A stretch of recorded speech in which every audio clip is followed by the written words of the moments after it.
Good afternoon, everyone. Good afternoon, Chairman. Our first meeting of the year of the House Committe on Corporations. This is Tuesday, January the 12th, 2016. We've got a number of bills that we want to take a look at. First, for anyone who is interested, Bill number 7047 from Representative Lombardi has been withdrawn by the sponsor. So that bill will not be heard and will not be heard at all this legislative session. That bill has been withdrawn. Second, let's take a look at Bill number 7042. Representative Winfield's bill. This is an act to vacate the forfeiture or revocation of the charter of Imprint, Inc. Move passage. Representative Trillo moves passage. Second by Representative Marcello and Representative O'Brien. All in favor? Aye. Any opposition?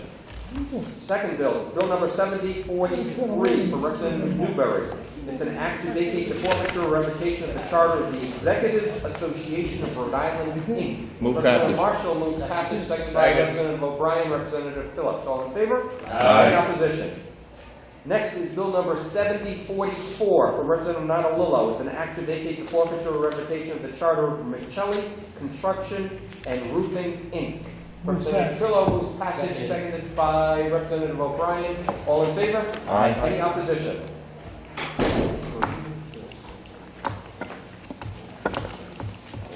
Rest of the bills, vote for further study. We have a motion. We have a second from Representative Johnson. All in favor?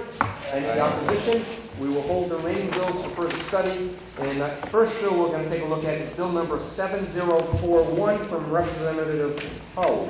And Representative Hull's bill specifically, and you may have some correspondence, because I know I have correspondence on this bill, would require all public utilities to maintain a customer service facility within the state, perform services such as addressing customer inquiries and accepting bill payments. Good afternoon, Representative Hull, and welcome. Good afternoon. Get old here. Perfect time. This job does it to you again. Good afternoon, Mr. Chairman. Good afternoon, committee. I've submitted this bill, it's probably about the third year now. And the reason for submitting, I'd like to read something if possible. You can. I submitted this bill over the last 2 years, not because I think I know better than certain corporations and how to run their operations, but because I do understand the impact that not having facilities within our state to make payments or talk to someone familiar with Rhode Island, especially our citizens. The grant that the state provides a corporation like National Grid must come with some protection for the people in our state. We allow National Grid an almost complete monopoly in the distribution of gas and electric throughout our state that guarantees them a certain amount of profit that is not wasted by competition with another party. In exchange for the benefits that non-competitive provides National Grid, the people in the business of this state deserve a certain amount of access that allows them the ability to make payments, get service, and talk to a representative in person. Before deregulation, anyone needing to pay their bills or get service initiated or turned back on could go down to Melrose Street in Providence or other offices throughout the state, and I believe there was one on Weybosset Street, to do their business or to pay in cash.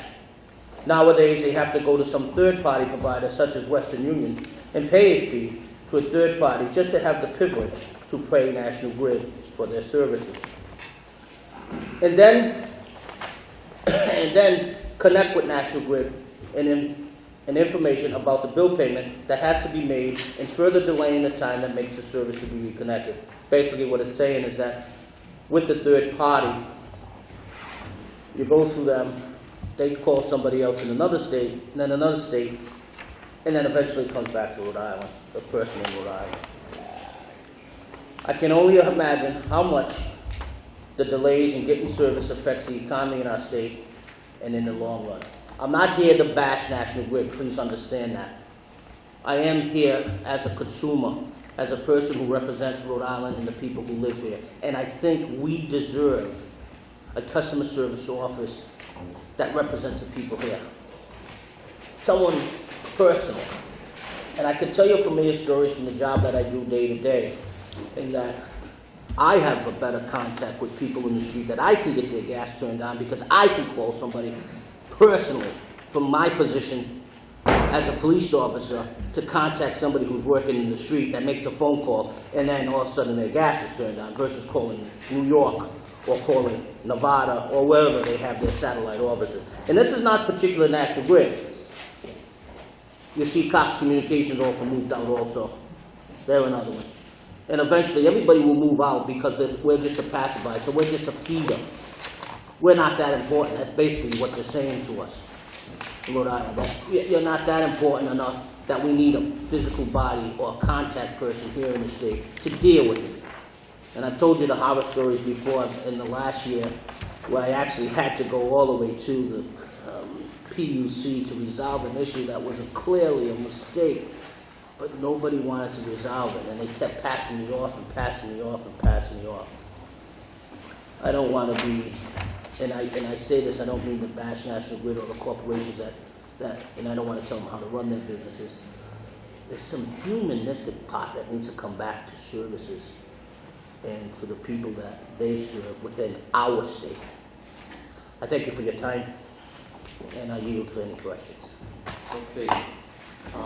Representative Hull, I think one of the reasons we have not been able to move on this bill for the last 3 years, and it's probably going to be the same impediment this year, is the fact that under the Commerce Clause of the United States Constitution, they have exclusive authority to regulate commerce that takes place between the states. And as such, we cannot, as a state, pass legislation that interferes with this interstate commerce that's taking place within the borders.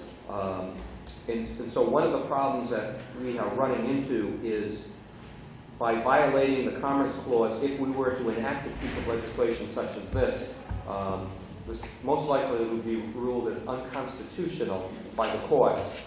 And as such, we would not be able to implement what you're seeking to do. But it doesn't prevent me to bring the complaints and the problems from the people here in this state so that somebody hears what's going on. So, and I don't want them to hide behind clauses within the rules and regulations. There's a humanistic part to this that we're missing. And these corporations are allowed to just hide behind certain things that we deserve as Rhode Islanders. That's why I continue to put this in. So maybe somebody might hear, because it's going to happen to somebody in this room.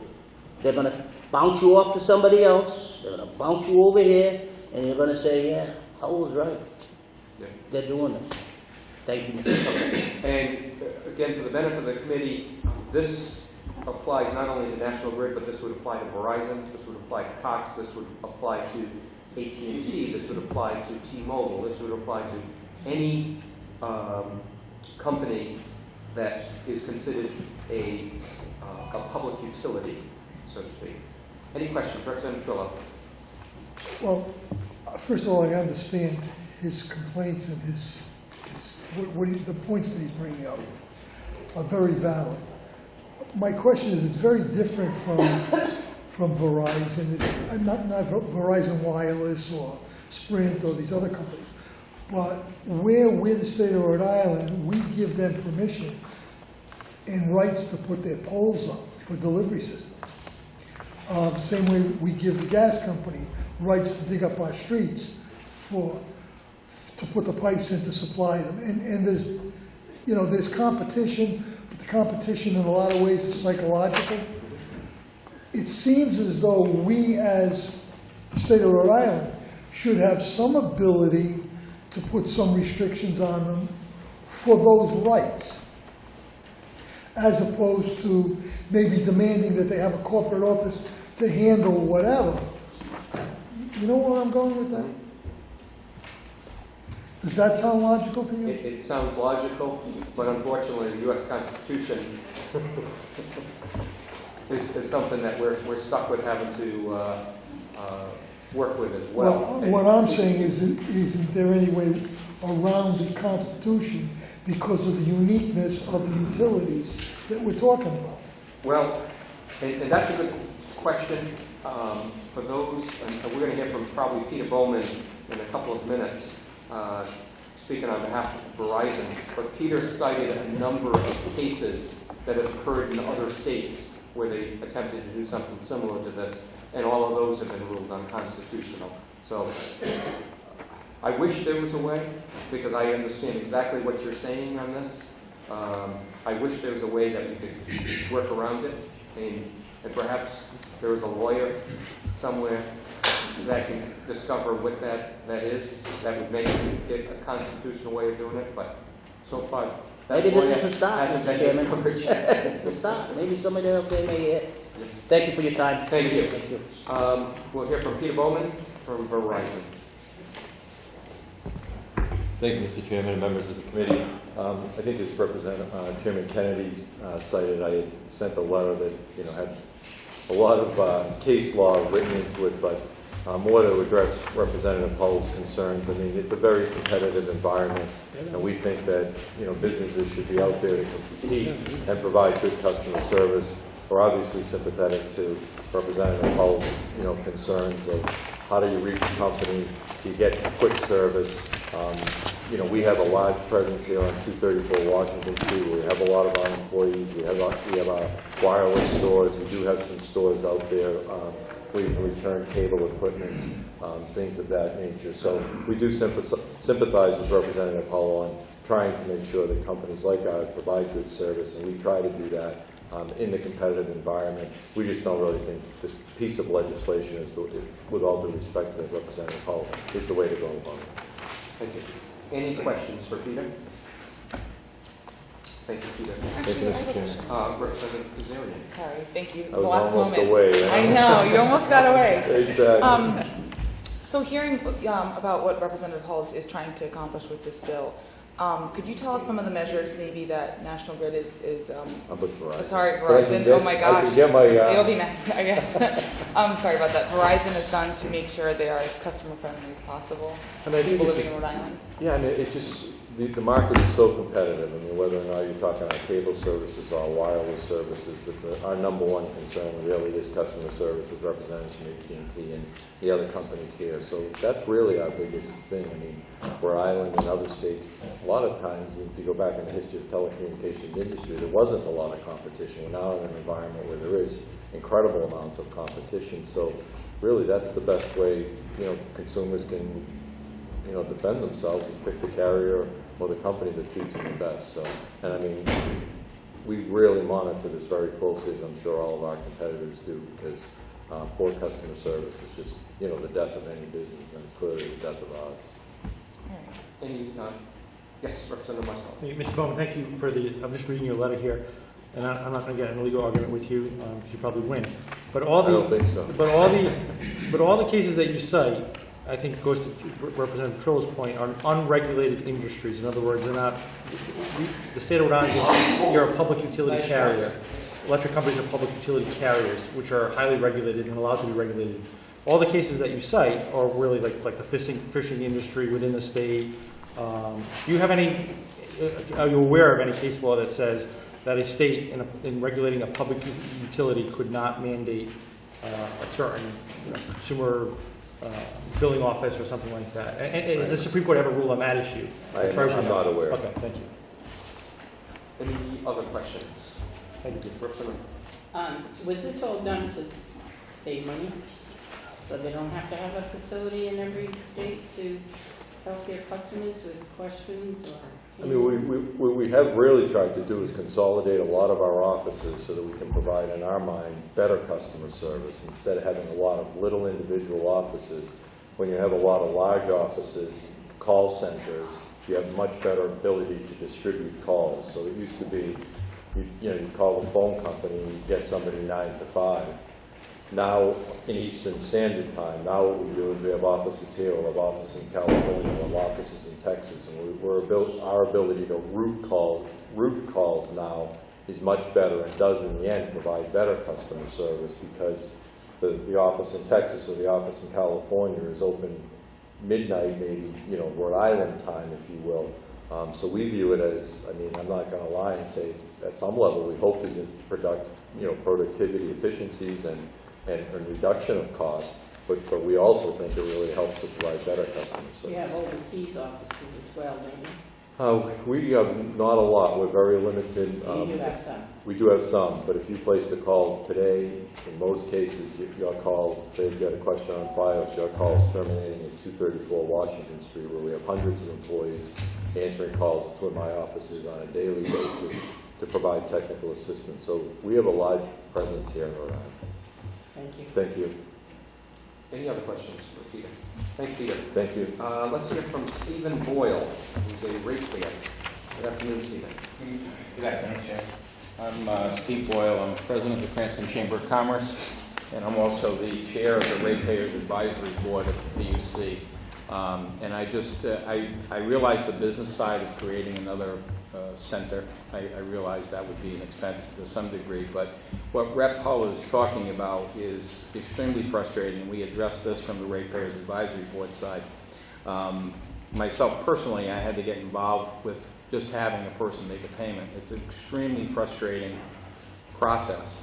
And to be honest with you, between Warwick and Cranston, in all those zip codes, there's only 2 locations that you can make a payment. One is Gulf Express on Reservoir Avenue, and the second one is Sam's Convenience Store on Plainfield Pike. Very difficult for different types of people in economic situations now to get there with the cuts that are going to be coming in DRIPTA. It makes it even more difficult. One of the things that I'd like to see out of this is some sort of payment kiosk. I think we have the technology to do that. I walk into a Cox store and put my check in or put cash in and I pay my bill and it gets credited right away. That doesn't exist right now. And that really needs to come around, and I know in relationship to this bill, because it's very difficult to make a payment. We had to deal over the phone, and I handle this stuff all day long. So it was really a study in frustration when the person actually collected the money and had to do it. I had to go to the Gulf place 3 times to try to get these payments broken up. There was a severe shortage. They had actually put the money together and everything else like that. So the only thing I can say is that I would call on those companies to let's make a kiosk somewhere that somebody can actually make a payment. But we echo those frustrations as well, and Rep. Hull is bringing up. So thank you very much. Thank you. Questions? Thank you.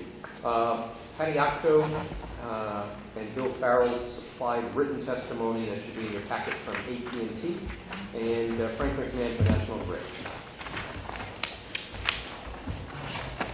Good afternoon, Mr. Chairman, ladies and gentlemen of the committee.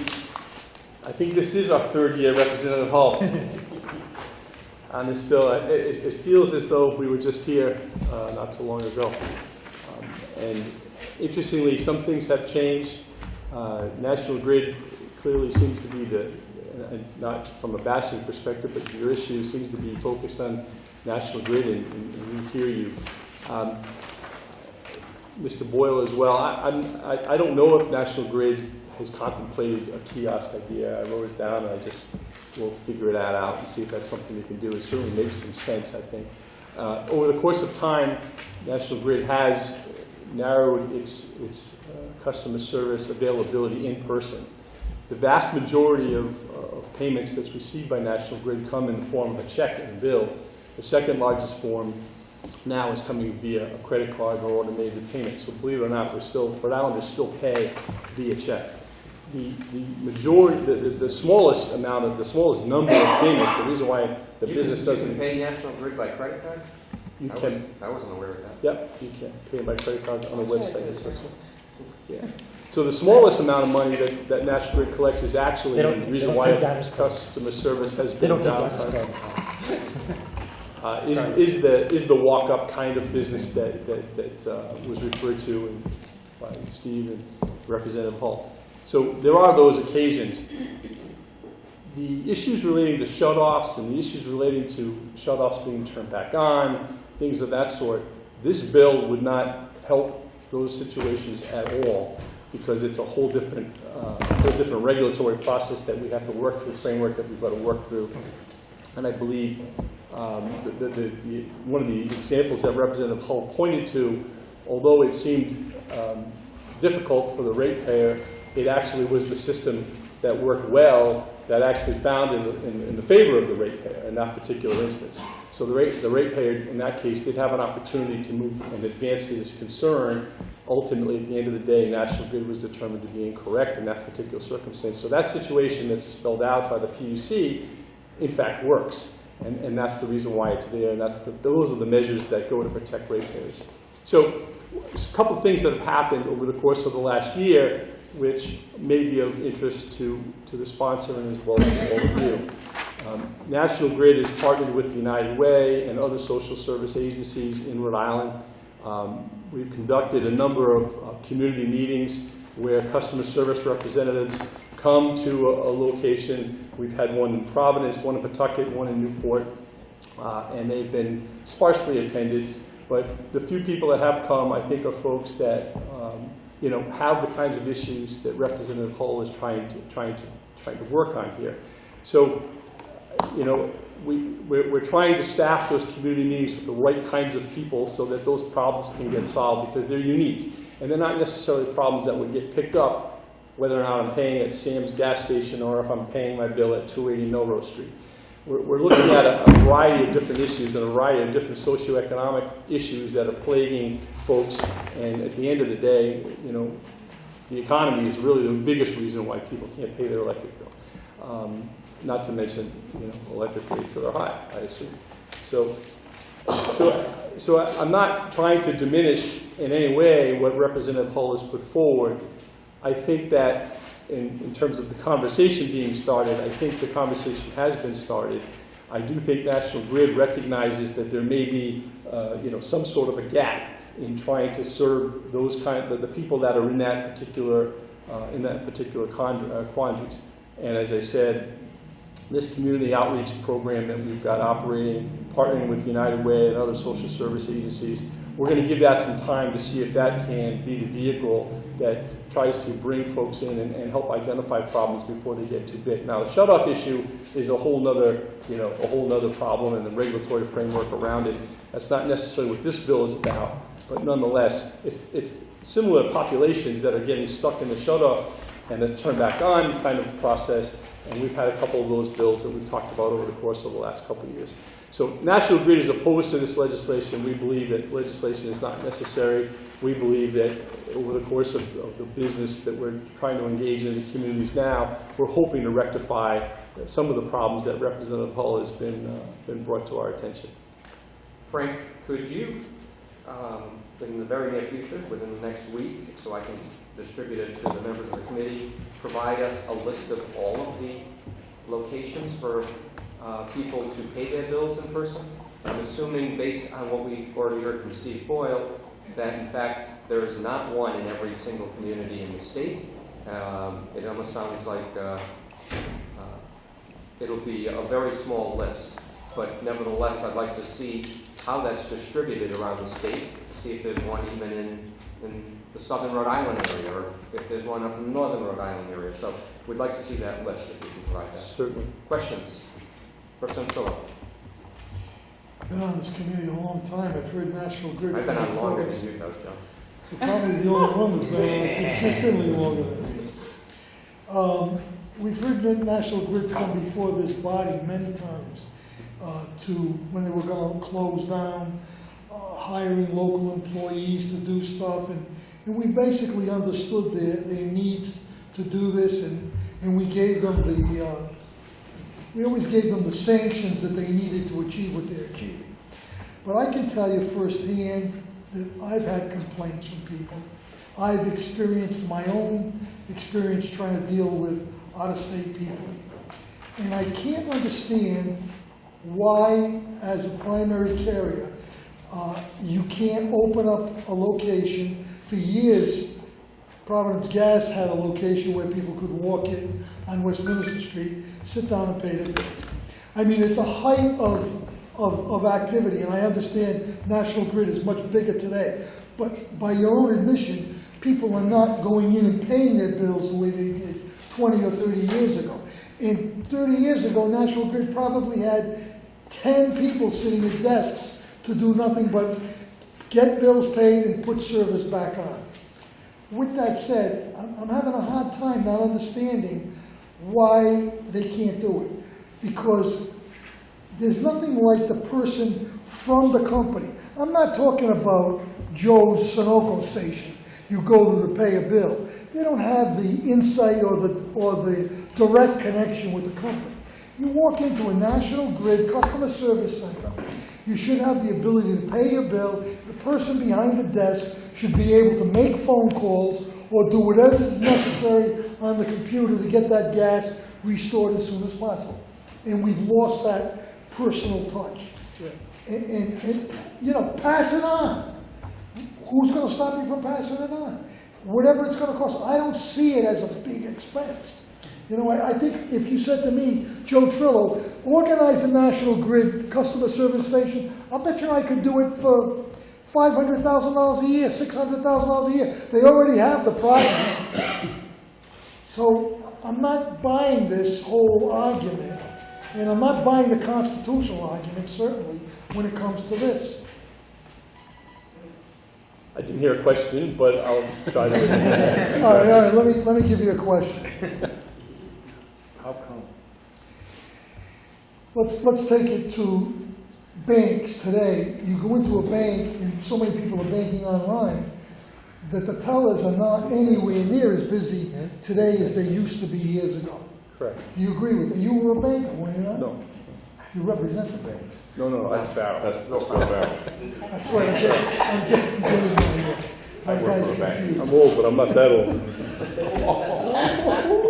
But yet, we're never going to eliminate the use of a teller. We may see a bank with one teller, because you don't need 5 or 6 behind it. So can you tell me, you know, what's the thinking, besides saving money, what's the thinking behind why not have a presence? So the thinking is, Representative, excuse me for interrupting, but the thinking is you just have to dial an 800 number. But your premise is that the people who are on the other end of that 800 number aren't interested, trained, caring from Woonsocket to deal with a Woonsocket person. No, Those days. I don't want you to say not caring and not interested, because I didn't say that. Okay.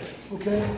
There's just no direct connection, one-on-one with the person. Right. So it's a lot like the bill that we'll also see later on in this session, and we've been arguing about for a couple of years too, about the whole dispatching world.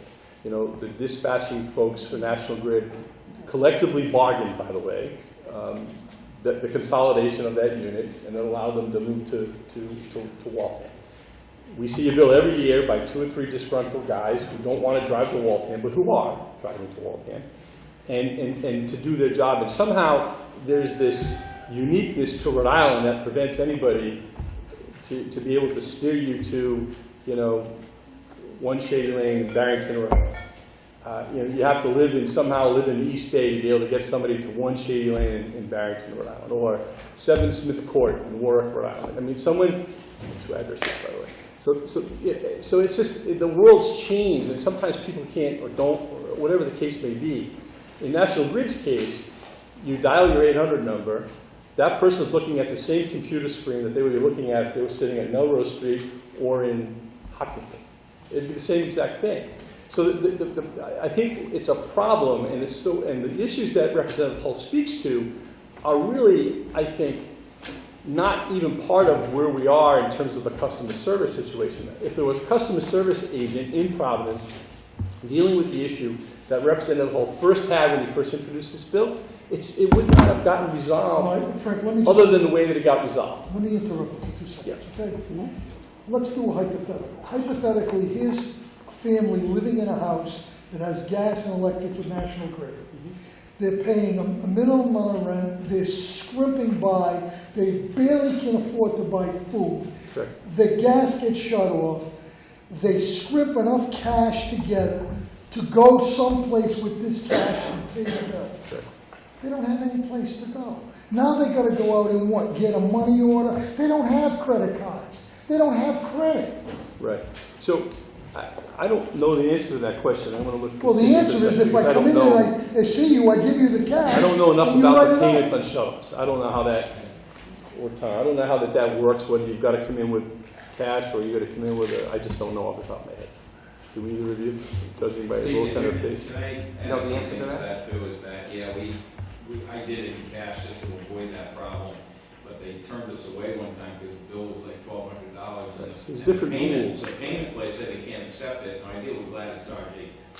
Gladys was phenomenal from National Grid, and we were able to get that resolved. The only other thing I want to let you know also is if you go on the website and you make a payment, your payment will go through Western Union, but you can't go through Western Union directly like a Stop and Shop or another facility. So I think that's another avenue. to be Basically, there's a big delay because somebody that can't afford a car and they have to come someplace, they might be able to afford a bus. All bus routes lead into Providence. You come here with cash, you pay the bill, and it gets turned on. It just seems like it's a no-brainer for customer service. All right, you know what, I'm tied up enough time. Okay. Any other questions, comments, suggestions, ideas? Thank you. All right, we are going to hold this bill for further study. And our final You know, bill, Joe, I was thinking the same thing. our final bill of the Sounded a night, little liberal, and I said, you sound- our final bill of the night, I'm telling Donald Trump. Representative Kazarian, we're still in. Thank you. Final bill is a bill which we passed on the floor last session. Unfortunately, this got tied up with the chicken coop. So we are reintroducing the bill this year because it is such an important piece of legislation. This is bill number 7040, which I am the prime sponsor of. And this act would impose a series of regulatory requirements upon the electrical generation and distribution industry for the protection of consumers. This act includes a variety of consumer information which would have to be given to consumers, and would also set forth procedures for the sale and solicitation of electric generation services by a non-regulated power producer. So this is for those individuals who decide they do not want to stay with the standard offer with National Grid, and who decide they want to go with a different company out there in order to buy their electricity. What we saw that happened last year is that a number of people left standard offer, went to a competitive supplier, and ultimately got charged by National Grid for having left National Grid, because National Grid used the argument they had purchased this power in anticipation of these people buying that standard offer from them. And so they went back and billed people after they left. So any cost savings that the people thought they were going to get by switching to a competitive supplier ended up not being any cost savings at all. In fact, they ended up getting basically charged twice. Once from National Grid for power that had been purchased by National Grid, and once by whoever the competitive supplier is that they switched to.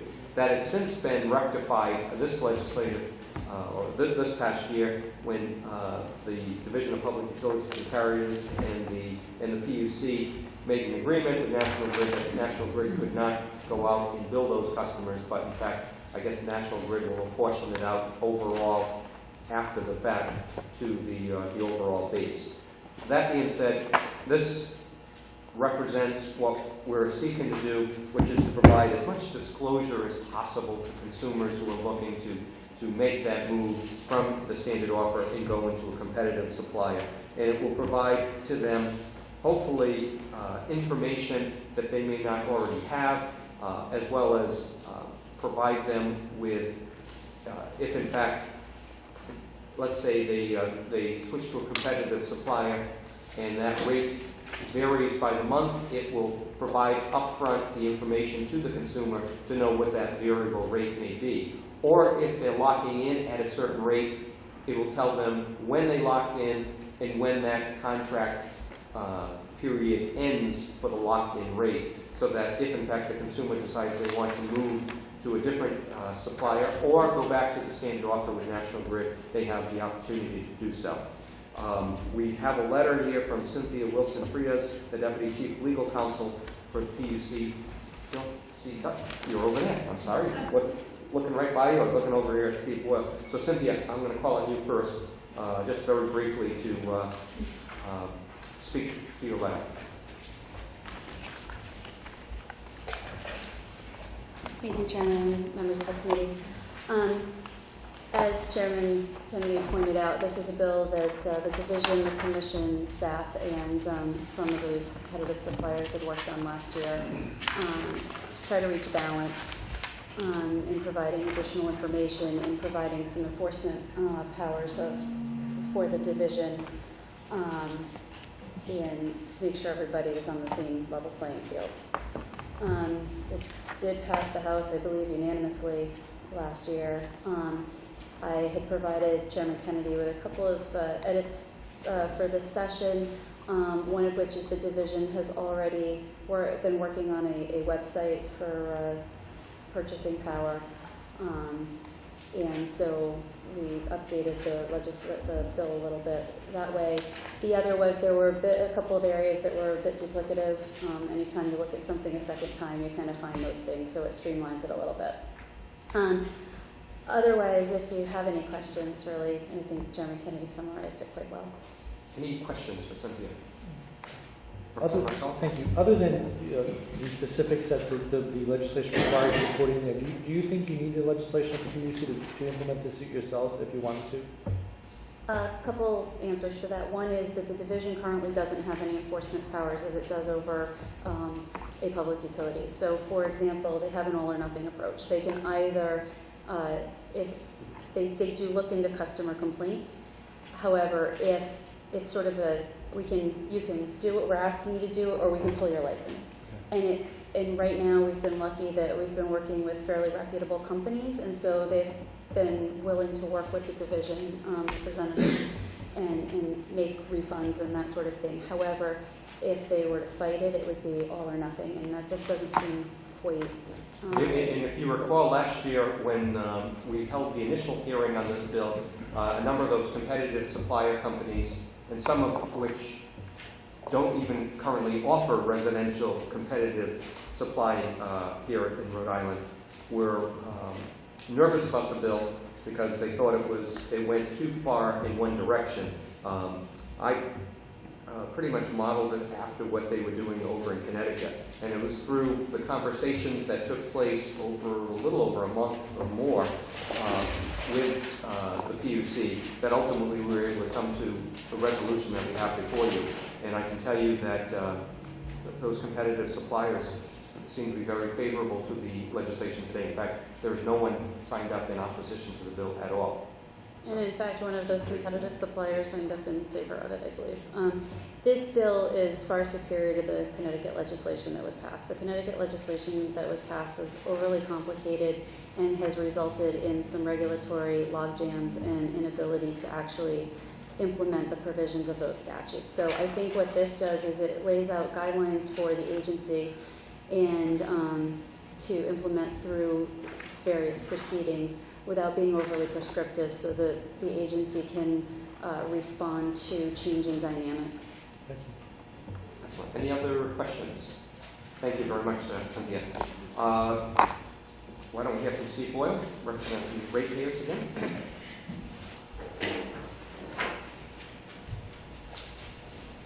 Thank you very much, Mr. Chairman.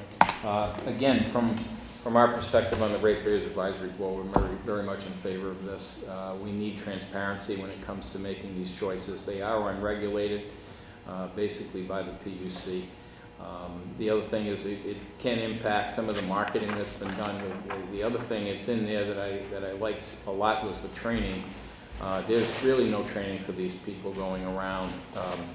Every mortgage rep is now an electric salesperson, so, and I know a lot of them. So, but they jump from that. They really don't know the product. They don't really know that they're going into a variable rate situation, and it created a lot of problems as far as that goes. And one of the other things that's also a danger in not having them understanding and not having the customer understand is they are basically out of the loop when it comes to LIHEAP or the Henry Shelton Act for payment of their bills, and that to me is one of the biggest concerns that we have. And there's a lot of push.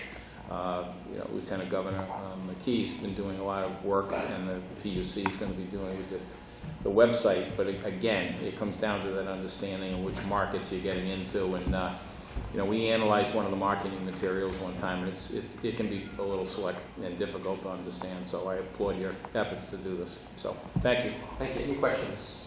Thank you, Steve. Thank you. Frank McMahon for National Grid, in favor of the bill. Mr. Chairman, just to add, it's not very often that we get to say we're in support of a bill. Say that again, Frank. Would you like to just say that one more time?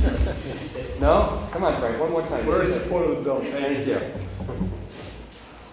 Chris Boyle had signed up. He is not going to provide any testimony for Exelon Energy.